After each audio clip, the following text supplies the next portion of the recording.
If you're hearing these words today, it's not by accident.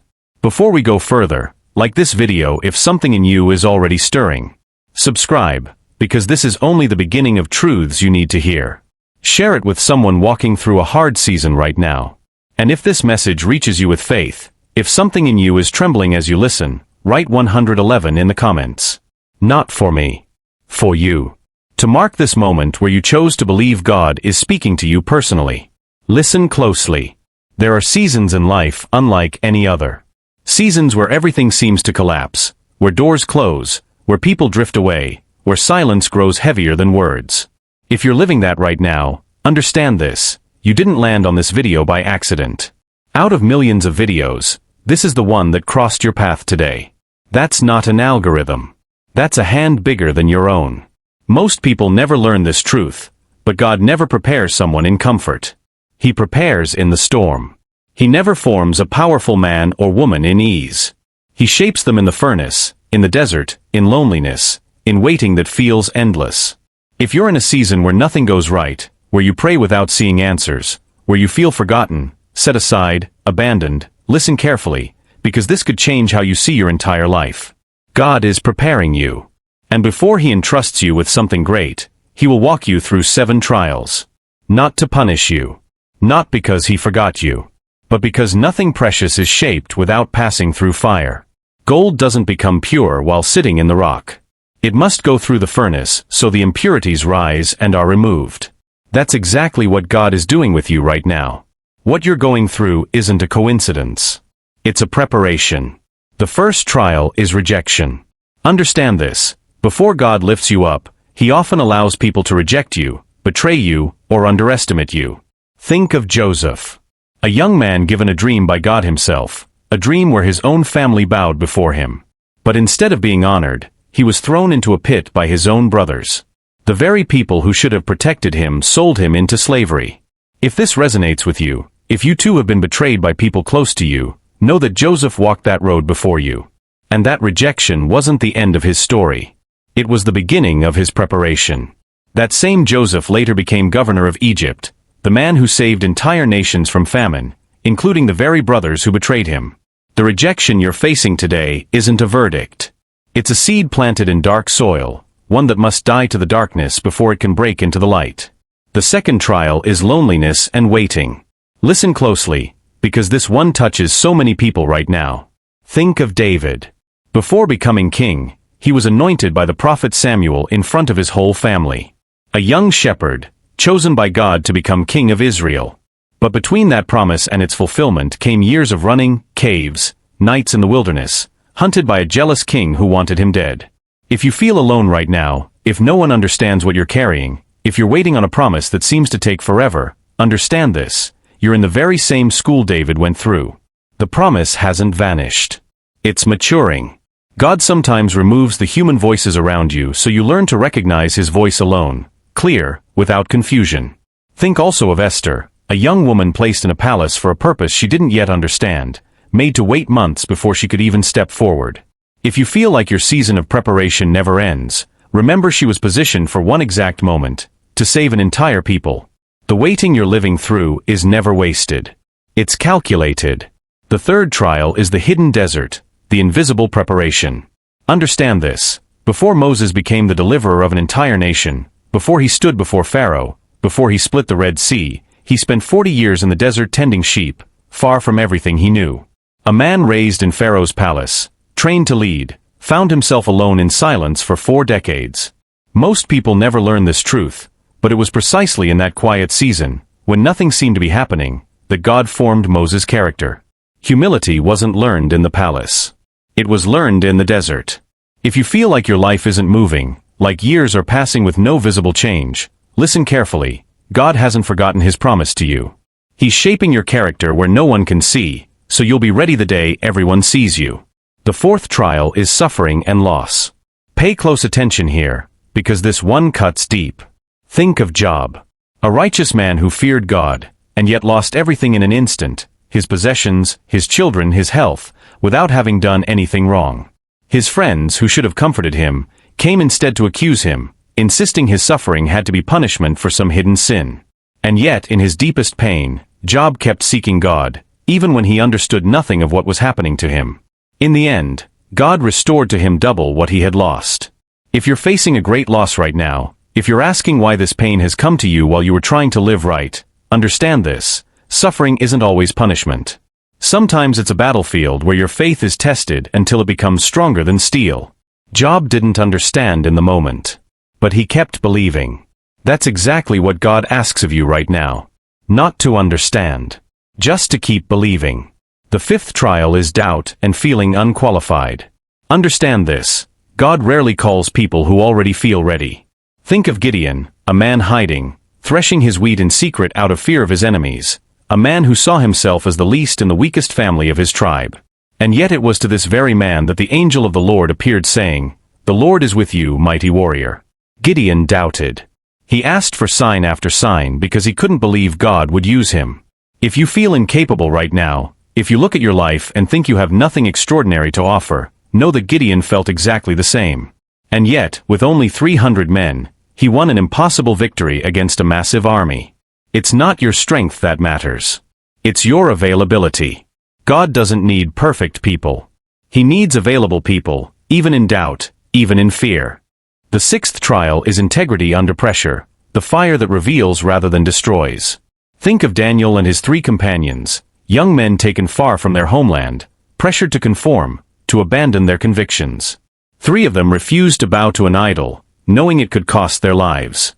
They were thrown into a furnace heated 7 times hotter than usual. And yet in that fire, they weren't alone. A presence was with them, and they walked out without even the smell of smoke on their clothes. Daniel himself was later thrown into a den of lions simply for refusing to stop praying, and was protected through the entire night, untouched. If staying true to your values right now, to your faith, to what you know is right, is costing you dearly, if the world around you is pushing you to conform, to give in, understand this: the furnace you're in isn't there to destroy you. It's there to reveal who you truly are. And God is present in that fire, even when you can't see him yet. The 7th trial is exhaustion and the silence of God. And I believe this one touches so many people listening right now. Think of Elijah, a powerful prophet who had just experienced one of the greatest spiritual victories of his life, a public and overwhelming triumph over hundreds of false prophets. And yet, right after that victory, he collapsed under a tree in the wilderness, begging God to let him die, exhausted, alone in despair. Understand this: even the greatest men of God go through total exhaustion after major victories or battles. That's not spiritual weakness. It's human. And what God did for Elijah is beautiful. He didn't scold him. He didn't reject him. He gave him rest, food, and sleep before saying a single word. And when God finally spoke, it wasn't in the violent wind, nor the earthquake, nor the fire. It was in a still, small whisper. If you're exhausted right now, if you feel like you have nothing left to give, know that God isn't asking you to shout louder for him to hear you. He's already close, in the silence, in the whisper, simply waiting for you to stop running long enough to listen. And above all these trials stands the one Jesus himself lived through. Before his public ministry, before the miracles, before the crowds, he was led into the wilderness for 40 days, tempted, hungry, alone. Later, before the greatest victory in human history, he endured betrayal from someone close to him, abandonment from his closest friends, extreme physical suffering, and even a moment where he felt the silence of his own father. But that Friday, which looked like the most tragic ending possible, wasn't the end of the story. 3 days later, the resurrection changed everything. What looked like total death became the most glorious victory ever known. If you're in your own Friday right now, in your darkest night, where everything feels lost, listen closely: your Sunday is coming. Resurrection always follows crucifixion, in the order God established from the beginning. Understand this now: these trials aren't random or disconnected. They often follow an order, like steps on a staircase you climb before reaching the summit God has prepared for you. Rejection teaches you not to build your worth on others' opinions. Loneliness teaches you to recognize God's voice above the noise. The hidden desert shapes your character where no one is watching, so you won't collapse under pressure once you're visible. Suffering and loss purify your faith of anything superficial, until it becomes real, tested, unshakable. Doubt reminds you that everything rests on God's grace, not your own strength. The furnace of integrity reveals your true character, the one that stays standing even when no one is looking. And exhaustion finally teaches you to rest in God's presence rather than in your own performance. Each trial prepares you for the next. And at the end of this process, something great is waiting for you, something you couldn't even imagine today. Most people never learn this truth, but God never uses someone who hasn't passed through the fire. That's not cruelty. That's love, a love that refuses to hand you something fragile that would collapse under the weight of the mission He has for you. If Joseph had never gone through the pit and the prison, would he have had the wisdom to govern Egypt with justice, without bitterness toward those who betrayed him? If David had never gone through the caves and the running, would he have had the depth to write words that still touch millions of hearts today? If Moses had never gone through 40 years in the desert, would he have had the humility to lead an entire nation without being corrupted by power? Every trial you're facing today is building a capacity you don't have yet, but one you will absolutely need tomorrow. Listen carefully to what I'm about to say, because this might be the most important part of this message. If you're living through one or more of these trials right now, it doesn't mean God has abandoned you. It means the exact opposite. It means He considers you valuable enough to invest time in your preparation. No one carefully prepares something they don't intend to use. And you right now are being shaped by the most skilled hands there are. Understand this too, these trials don't last forever. Joseph didn't stay in the pit or the prison forever. David didn't stay on the run forever. Moses didn't stay a shepherd in Midian forever. Job's life became even more abundant than before his loss. Elijah found strength and mission again after his collapse. Every hard season has an end determined by God Himself. The season you're in right now has an expiration date that only He knows. And the small spark of hope you still feel, even in the middle of the difficulty, that spark is God Himself keeping it alive in you. If this resonates with you, if you feel like every word of this message was written for your exact situation, pause for a moment and thank God, even in the middle of the difficulty. Not because the pain is pleasant. It never is. But because you're beginning to understand it has purpose, it has meaning, it isn't wasted. Gratitude in the middle of trial isn't blindness. It's a powerful act of faith that moves mountains you can't even see moving yet. Understand also that God never puts you through a trial to break you permanently. He puts you through it to rebuild you differently, stronger, deeper, wiser, more compassionate toward others who will one day walk through what you're walking through now. Your pain today will one day become the testimony that touches someone else, the same way the stories of Joseph, David, Job, and Esther are touching you today, thousands of years after they happened. Your story isn't over. You're simply in the middle of a hard chapter, but it's not the final one. So many people give up right before their breakthrough, because they don't understand that the most intense trials often come right before the greatest blessings. Think of the deepest part of the night, the one that comes right before dawn. That's often when the temptation to quit is strongest, precisely because the enemy of your soul knows something great is about to happen in your life. If the attack around you feels intense right now, take it as a sign, not of weakness, but of nearness to your breakthrough. Listen closely, these trials are never faced truly alone, even when the loneliness feels real. God has promised never to abandon those who trust in Him. Even in the pit with Joseph. Even in the desert with David. Even in the silence with Moses. Even in the suffering with Job. Even in the furnace with Daniel. Even under the tree with Elijah. Even on the cross with Jesus. God's presence isn't measured by what you feel in the moment. It's measured by His constant faithfulness, which never depends on your passing emotions. I want you to understand one more thing about God's timing. It never looks like ours. We want immediate answers, quick change, short delays. But God works with a patience beyond our understanding, because He sees the end from the beginning.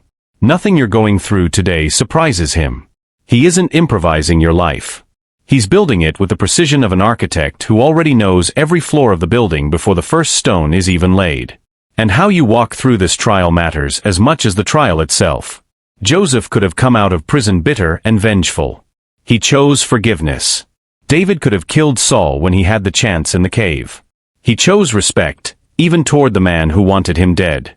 Job could have cursed God as his wife suggested. He chose to keep hoping. It isn't only the trials that shape your future. It's who you become through them. The choice, every day, is still yours, even in the middle of the storm. If this message touched something deep in you, if you sense these weren't just words but a reminder from somewhere beyond that you are neither forgotten nor abandoned, take a moment now. Like this video so it can reach others walking through exactly what you're walking through. Subscribe to keep receiving messages that feed your faith when you need it most. Share it with someone specific who just came to mind, someone who needs to hear they're not alone in their trial.